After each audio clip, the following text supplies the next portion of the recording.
in Italia ci sono oltre 15 milioni di investitori, cioè il 25% della popolazione investe all'interno di strumenti finanziari. Se noi pensiamo al 25% degli italiani, significa che ogni famiglia investe i propri risparmi all'interno di strumenti finanziari, perché sicuramente ci saranno dei single, ci saranno delle famiglie numerose composte da 4-5 individui, ma se facciamo il calcolo di circa 3-4 persone a famiglia, si arriva a considerare appunto che il 25% sta a significare che un italiano su 4, quindi sostanzialmente ogni famiglia investe il proprio capitale all'interno di strumenti finanziari. Questa è un'ottima notizia perché significa che nonostante venga ripetuto che in Italia la conoscenza finanziaria è ancora molto bassa, questa propensione all'investimento fa capire che l'intenzione è assolutamente diversa. Quindi in realtà l'italiano è propenso all'investimento, tant'è che l'Italia è il terzo paese con più capitali investiti, diciamo, in strumenti finanziari. Quello che però ci differenzia dagli altri paesi è il modo nel quale noi investiamo, cioè circa il 50%, 45% delle persone di questi famosi 15 milioni di investitori investe in titoli di Stato e in obbligazioni, cioè in strumenti finanziari molto molto sicuri. Da un lato è un bene perché Buffett sarebbe contento perché direbbe il più grande investitore di tutti i tempi, l'importante quando investi è non perdere i soldi, quella è la prima regola e anche la seconda. Ma allo stesso tempo l'investimento viene e deve essere utilizzato per far crescere, per gestire chiaramente il proprio investimento, ma allo stesso tempo per farlo assolutamente crescere. Qui c'è ancora un problema in Italia, tant'è che un altro dato rilevante è il fatto che la maggior parte di queste persone, circa il 40%, investe in fondi e solo il 15% in ETF. Allora, lo scopo di questo video è di cercare di capire come sarebbe meglio investire in ETF rispetto ai fondi. Prima di tutto dobbiamo cercare di capire che cosa sono i fondi, quali tipologie di fondi ci sono e perché è importante investire in ETF per gestire e far incrementare il proprio portafoglio invece di andare a investire il proprio capitale all'interno probabilmente di un fondo consigliato da una banca. Allora, buongiorno Italia, questo è il canale Emper Money, il primo canale italiano nel quale con piccoli consigli, piccole strategie si cerca di dare dei piccoli tricks su come gestire il proprio stipendio, gestire i soldi che si hanno in banca e cercare di, come dire, ridurre le spese nella propria famiglia, cercando una serenità maggiore attraverso la conoscenza degli aspetti economici, finanziari dei bilanci familiari. Quindi partiamo a bomba. Che cosa sono gli ETF? L'ETF è l'Exchange Traded Fund, ok? Gli ETF sono degli strumenti finanziari che sono legati ad un indice abitualmente. Cioè, cosa vuol dire? Vuol dire che sono legati ad un paniere, ipotizziamo ad un cesso, che contiene all'interno tantissime cose. In questo caso facciamo l'esempio di azioni, ok? Perché possono essere anche di obbligazioni e di tante altre cose. Quindi ipotizziamo a un indice, a un paniere, a un cesto di azioni. Normalmente l'ETF investe in maniera passiva, cioè cosa vuol dire? Vuol dire che replica il rendimento di quelle azioni che compongono quel paniere lì. E abitualmente l'ETF è legato o a un indice classico, come potrebbe essere il FTSE MIB per l'Italia, come potrebbe essere lo Standard Poor's 500, quindi l'S&P 500 americano, che è l'indice, il paniere delle 500 società più capitalizzate a livello americano, oppure potrebbe essere legato a un settore, ok? Quindi a un indice, a un settore che potrebbe essere, non lo so, quello consumer, quello dell'healthcare e così via. C'è il collegamento ad un settore merceologico e può essere legato anche ad una tematica. Per esempio, ipotizziamo l'intelligenza artificiale che sta andando tanto in questo momento, quindi uno potrebbe investire su un indice, quindi su un paniere che raccoglie le più importanti società che sviluppano l'intelligenza artificiale. Questo è un po' che cos'è in maniera molto semplice l'ETF, quindi una replica passiva dei rendimenti di quell'indice. Qual è un'altra peculiarità dell'ETF? Il fatto che l'ETF viene definito come molto liquido ed accessibile. Molto liquido perché viene quotato all'interno del mercato.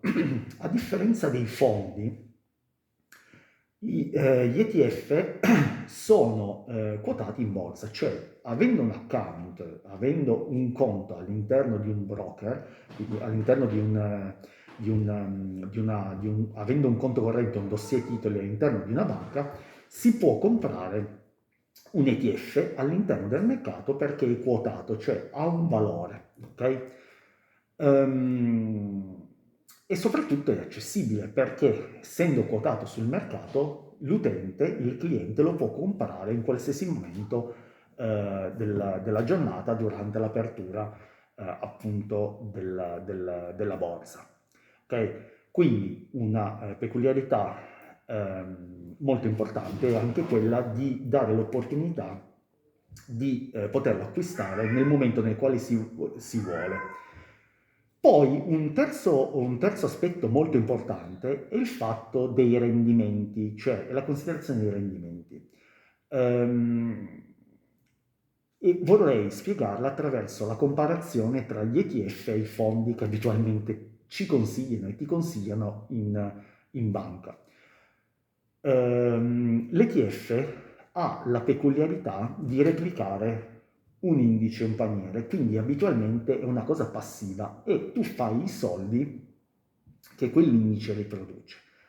Facendo un esempio molto semplice, prendiamo l'S&P 500, cioè l'indice più importante a livello mondiale, con le 500, come dicevo, società più capitalizzate all'interno del panorama americano, io negli ultimi 10 anni avrei fatto il 13,3% annuo comprando un ETF, ok? Che cerca di replicare l'S&P 500. Ragazzi, avete capito bene, il 13,3%. Trovatemi un altro strumento finanziario che possa replicare questo rendimento. O trovatemi un fondo. Qual è la differenza? Che il fondo normalmente viene gestito, cioè c'è un gruppo di persone che prende i soldi di coloro che vogliono investire, prende questi soldi e li investe in strumenti finanziari diversi secondo l'idea di fondo appunto di questo fondo, cioè l'oggetto di quel fondo potrebbe essere quello di crescita e di investire in large cap, cioè in società molto grandi, e quindi a decisione di quel fondo lì, del gestore di quel fondo, può andare a investire in determinate azioni o in altre, quindi c'è una gestione attiva del portafoglio. Questa è la grossa differenza. Dietro abitualmente ci sono degli umani, dall'altra parte c'è una replica passiva. Ecco, a meno che sia Warren Buffett a gestire il portafoglio, nel 99,9% dei casi l'automazione o la decisione come dire, o la replica di un indice i rendimenti superano quelli della scelta di un singolo, no? Questo cosa vuol dire? Vuol dire che sempre più anche gli investimenti all'interno della borsa vengono fatti con degli algoritmi attraverso il machine learning e quindi l'automazione, e i rendimenti sono molto più alti che non attraverso la decisione di una persona che si lascia condizionare magari da degli eventi, non conosce determinate notizie, insomma, ormai l'automazione e la replica rendono in molti casi di più rispetto ad una gestione attiva del proprio patrimonio. E questo lo sanno tutti, anche quelli che giocano in borsa. molto difficile guadagnare giocando in azioni, molto molto difficile, perché bisogna sapere di money management, bisogna essere molto ligi, avere un criterio di investimento molto molto stretto. Quindi abbiamo capito che cosa sono gli ETF, la loro caratteristica appunto di liquidità e di accessibilità, ma anche il fatto che probabilmente possono dare dei rendimenti più importanti. Ora cerchiamo di capire in maniera molto veloce quali sono le principali tipologie di ETF esistenti. Allora ce n'è un numero molto molto importante. Io direi che i principali tre sono quello azionario, cioè quello che ha degli indici, ha un indice che è legato alle azioni, quindi al mondo azionario, e prima facevamo l'esempio appunto di un indice, faccio l'esempio il BOO, che è un indice che investe e replica l'andamento dell'S&P 500, in questo caso noi investiamo solamente in azioni ed è un investimento che si cerca di fare affinché si possa far crescere il proprio patrimonio. Poi invece all'interno di un portafoglio bilanciato ci sono sempre delle obbligazioni probabilmente. In questo caso noi abbiamo anche degli ETF obbligazionari, cioè degli ETF che investono in obbligazioni. Gli italiani amano molto questa tipologia di investimento perché l'obbligazione abitualmente ha una volatilità molto bassa, cioè mantiene il prezzo nel tempo, quindi non cresce molto, ma allo stesso tempo dà delle cedole, cioè da un rendimento si stacca una cedola ogni tot di periodo. Infatti molti italiani non investono in questi ETF obbligazionari, ma investono in azioni che hanno uno stacco di cedole importante. In Italia, per esempio, la maggior parte investe in Eni, in Enel, in Banca Intesa, che praticamente è come mettere, diciamo, i soldi nel materasso perché non aumentano, ma il plus è quello di avere un rendimento, diciamo, annuale dato da quell'azienda che ci dà un ritorno attraverso delle cedole, quindi uno stacco di cedola attraverso quindi dei dividendi, ok? Quindi ci sono gli ETF azionari, gli ETF obbligazionari e poi per i più esperti ci sono gli ETF che possono essere quelli tematici o settoriali, li abbiamo già visti prima, quindi tematico potrebbe essere quello dell'intelligenza artificiale, quello dell'healthcare, quindi legato alla salute, quello dell'energia rinnovabile, insomma all'interno di un portafoglio diversificato si potrebbe andare ad inserire uno di questi ETF in uno di quei settori nei quali noi crediamo si possa, il futuro possa vedere un investimento e quindi una crescita di quel settore all'interno dei prossimi anni. Quindi, ora abbiamo visto che cosa sono gli ETF, quali tipologie, le più importanti tipologie di ETF che ci sono, ma perché sono importanti gli ETF? La prima ragione l'abbiamo vista, cioè sono i rendimenti che sono indubbiamente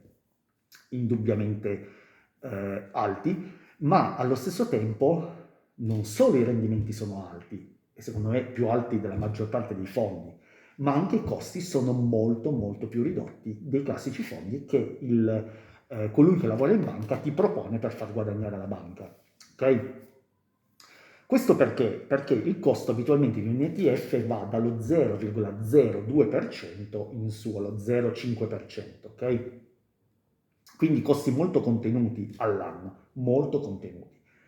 Un fondo può arrivare anche a chiedere un 2% l'anno, prima di tutto perché c'è un costo di ingresso, molto spesso c'è un costo di gestione del fondo per quelle movimentazioni, la decisione di come investire, c'è un costo di chiusura, di liquidazione, insomma i costi sono veramente molto molto onerosi. Quindi capite bene che la differenza è fondamentale, cioè la differenza se voi andate ad investire all'interno di un ETF, ipotizziamo che voi sapete che in Italia si dice che il tesoretto di ogni famiglia è di circa 179.000 euro, cioè ogni famiglia dovrebbe avere 179.000 euro all'interno della propria banca. Chiaramente è un dato spannometrico, perché in realtà non si considera che magari ci sono dei milionari che hanno 20, 30, 100 milioni, e non si considera che invece ci sono molte persone che magari in banca avranno veramente 500.000 euro. Ma diciamo che la media è di 179.000 euro. Ecco, prendete questi 179.000 euro, prendete solo 100.000. Se voi aveste investito questi 100.000 euro 10 anni fa all'interno dell'SP500, voi vi sareste trovati al momento con 300 e rotti mila euro, perché prima vi dicevo che c'era un rendimento del 13,3% anno, ok? Cioè voi aveste più che triplicato il vostro patrimonio in 10 anni, ad un costo risibile. Perché? Perché se quel fondo, come vi dicevo, quell'ETF, scusate, ha un costo di, chiamiamolo gestione passiva dello 0,2%, ok? Voi andreste a pagare 200 euro annui, il che vuol dire in 10 anni 2.000 euro. Cioè voi per detenere quell'ETF spendete solamente 2.000 euro in 10 anni. Ipotizzate invece di avere un fondo che replica, ok? Che cerca di replicare in maniera attiva l'SP500. Di gestione vi potrebbe costare il 2%, quindi su 100.000 euro vorrebbe dire che voi date al gestore circa 2.000 euro l'anno, ok? Che all'interno di 10 anni vi porta diciamo, come costo 20.000 euro. E il conto è presto fatto, cioè 20.000 euro meno 2 sono 18.000 euro, cioè voi risparmiate in 10 anni 18.000 euro, ragazzi, una macchina che potete acquistarvi semplicemente riducendo i costi della gestione finanziaria del vostro portafoglio. Okay? Quindi capite bene la potenza non solo in costo, ma anche di rendimento di un ETF rispetto a un fondo. Questo non ve lo diranno mai in banca, perché oggettivamente è un dato incontrovertibile dal punto di vista economico, ok? E loro guadagnano molto, molto meno. Quindi, prima di tutto, perché gli ETF? Perché hanno rendimenti, secondo me, maggiori in molti casi, ma anche costi nettamente più contenuti. E poi c'è un aspetto fondamentale, che è la diversificazione, ragazzi. Cioè, andare a investire in Banca Intesa va benissimo, andare a investire in Enel va benissimo, ok? Ma se voi avete 100.000 euro, ma ne aveste anche solamente 10.000, investire 10.000 in una sola azione, in due azioni, è molto più rischioso.